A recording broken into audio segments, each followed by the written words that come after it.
Welcome to the Channel Source Identifier, an Adobe Launch extension by Evolytics.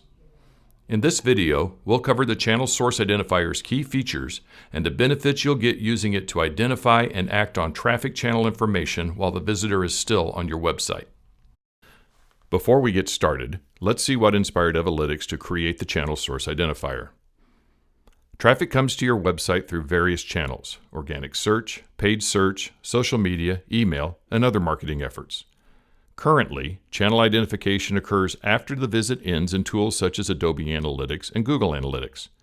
Unless you write substantial custom code to identify these channels sooner, you're missing valuable opportunities to act on channel info while a visitor is still on your site.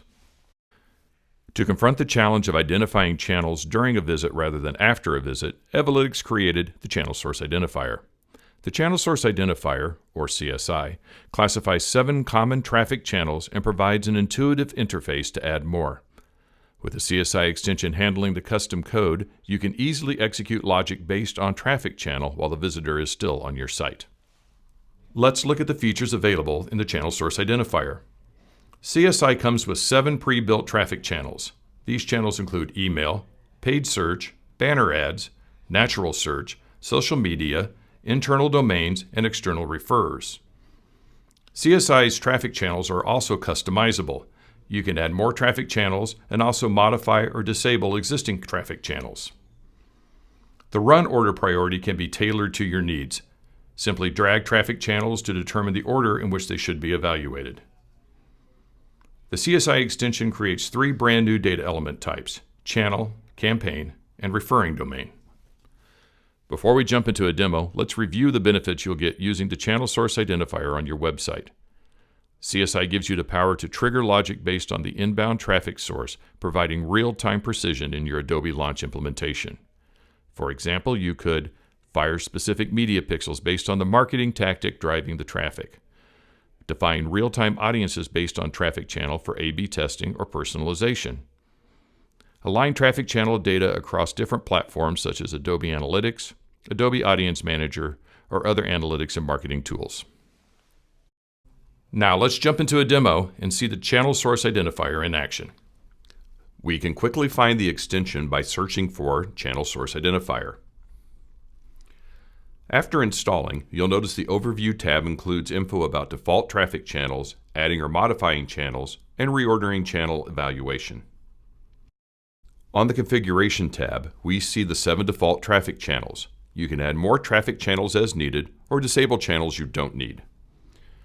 Traffic channels are evaluated from top to bottom, returning data at the first match found. At the far right, you can click and drag the arrow icons to reorder traffic channel evaluation.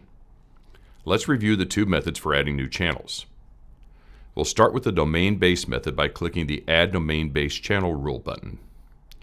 Let's give a channel name a microsite, and this field is required.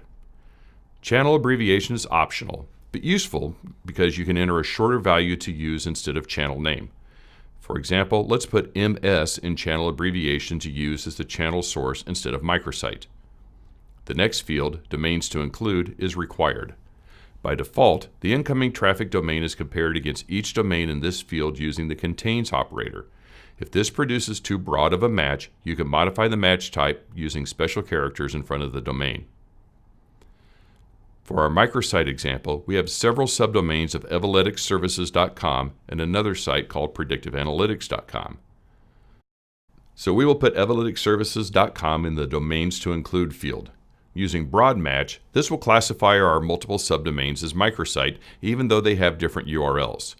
We'll then hit Enter to get to the next line in the text box and enter predictiveanalytics.com. The final field, Domains to Exclude, is optional but quite useful. We could use this field to exclude a new microsite called training.evolyticsservices.com and classify it in a separate channel called Training. 3 pre-built channels, internal domains, natural search, and social media are configured using this same domain-based identification method. Next, let's check out the second channel identification method, tracking code. We'll click the Add Tracking Code Channel Rule button to get started.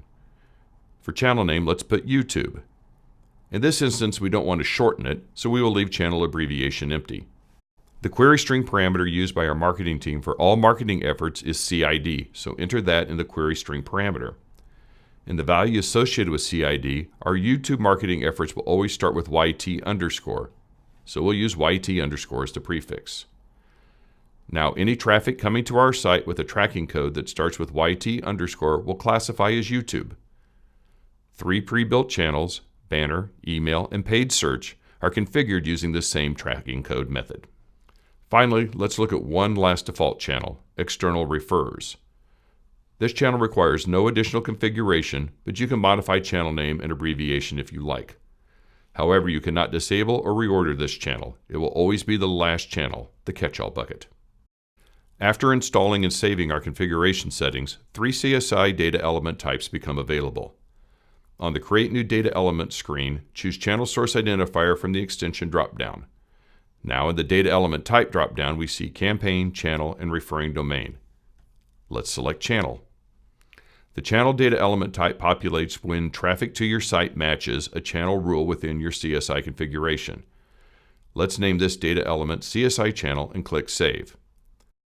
Follow the same process to create data elements for Campaign and Referring Domain as well.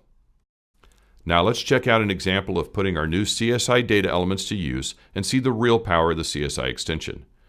In this example, we want to fire a double-click beacon when traffic comes from page search. Here we've created a rule called Page Search Rule with a core extension that checks if our new CSI channel data element equals page search. In the Events section of this rule, we select a double-click Floodlight from the extension dropdown and Floodlight Sales Tag in the Action Type dropdown. After assigning values for the standard double-click variables, we also added the custom variable U1 and set it to our other CSI data element called CSI Campaign. Now we have a rule triggered by a CSI data element that fires off a beacon, which is valued by another CSI data element. Thanks for checking out the Channel Source Identifier by Evolytics. We hope this Adobe Launch extension helps you evolve data collection and analytics on your website. Please email adobe@evolytics.com with any questions you have about the extension, or if you're interested in learning more about how to partner together to evolve analytics at your organization.